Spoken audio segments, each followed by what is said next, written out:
Welcome to our channel. Vitamin B12 లోపం మీకు ఉంటే గాన షూర్గా ఈ వీడియో కంపల్సరీ చూడండి. విటమిన్ B12 మీకు కావాలంటే అసలు మాంసంలో మాత్రమే ఉంటుందా విటమిన్ B12, లేకపోతే మన వెజిటేరియన్లో కూడా ఉంటుందా? ఈ విషయాలను తెలియడానికి మనతో పాటు ఉన్నారు సీనియర్ హోమియోపేషియన్ డాక్టర్ చేతన్ రాజు గారు. సో సార్ ద్వారా ఈ విషయాలను తెలుసుకుందాం. నమస్తే సార్. నమస్తే సార్. సార్, యాక్చువల్లీ చాలామంది అంటూ ఉంటారు మీట్లో విటమిన్ B12 పుష్కలంగా ఉంటుంది, అది తింటే నరాల బలిత లేకపోతే కొన్ని రకాల వ్యాధుల బారిన పడకుండా ఉంటాము అని చెప్పేసి అంటూ ఉంటారు. ఇది కరెక్టా, నిజమ్మా?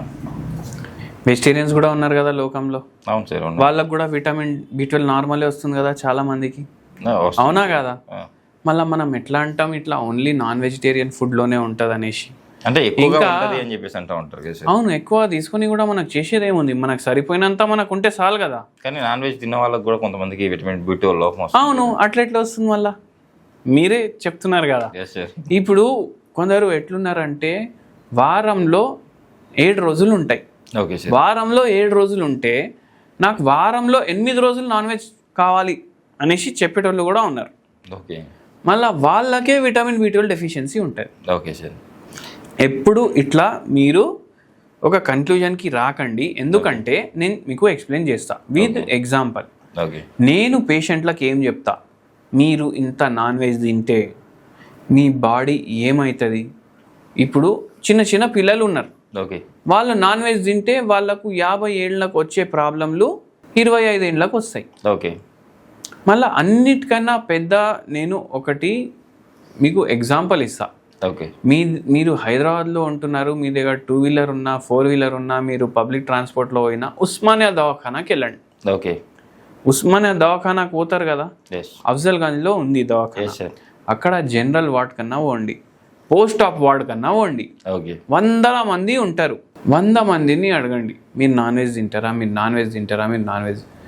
100 మందిలో 80 మంది నాన్ వెజ్ తినేటోళ్ళు ఉంటారు. ఓకే. నాన్ వెజ్ తింటేనే అనారోగ్య సమస్యలు వస్తాయి, బీపీ వస్తుంది, షుగర్ వస్తుంది. ఇప్పుడు షుగర్ పేషెంట్లకు 100 మందికి లైన్లో నిల్చోబెట్టి అడగండి నాన్ వెజ్జా అనేసి, మీకే అర్థమైపోతుంది నాన్ వెజ్ అని చెప్పేస్తారు. అవును, బీపీఓలో నిల్చోబెట్టి అడగండి. ఒక పేషెంట్ 42 ఇయర్స్ ఉంది, పేషెంట్కి 2 స్టెంట్లు పడ్డాయి అప్పుడే.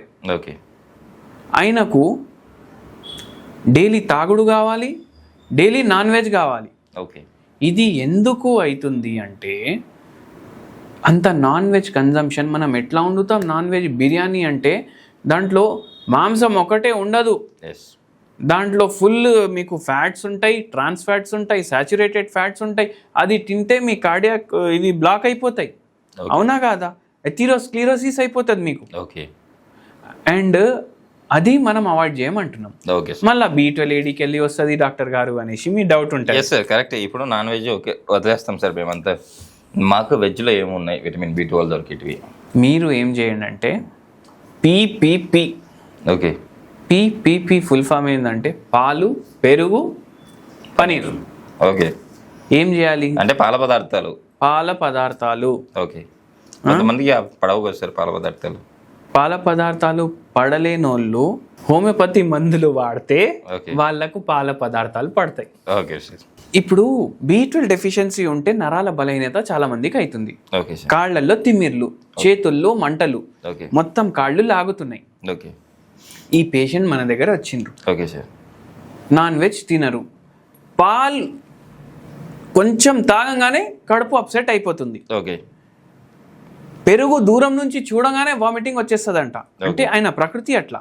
ఓకే. ఆయనకు మనం చెప్పినాము, డాక్టర్ ఏమో గుడ్డు తిను అనేసి అన్నారు. అప్పటి నుంచి రోజుకి 2 గుడ్లు తింటున్నా సార్ అని అన్నారు.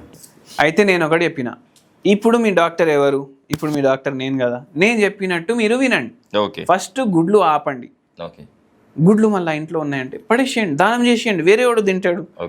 మీరు ఏం చేయండి అంటే పాలు, పెరుగు, ఇంకా పనీర్, ఇవి డైలీ మీ డైట్లో ఇంక్లూడ్ చేయండి. ఇంతకుముందు చెప్పిన కదా పేషెంట్కి ఇట్లా వాంతులు అవుతున్నాయి అవి ఇవి చూస్తే కానీ మనం హోమియోపతి మందులు ఇస్తే ఆడికి ఎంత సివియర్ లాక్టోస్ ఇంటాలరెన్స్ ఉన్నా అది తగ్గిపోతుంది. పాలు పదార్థాలు పడని వాళ్ళకి హోమియోపతి మెడిసిన్ తీసుకుంటే అవి పడతాయి. ఓకే. దానికి ఏం మెడిసిన్ వాడతామో అది కూడా చెప్తాను. అందరూ ఒక పెన్ పేపర్ తీసుకొని రాసుకోండి. Okay sir. లాక్ డీఫ్లోరేటమ్. లాక్ డీఫ్లోరేటమ్ ఓకే. ఇది ఒక హోమియోపతి మెడిసిన్. ఓకే.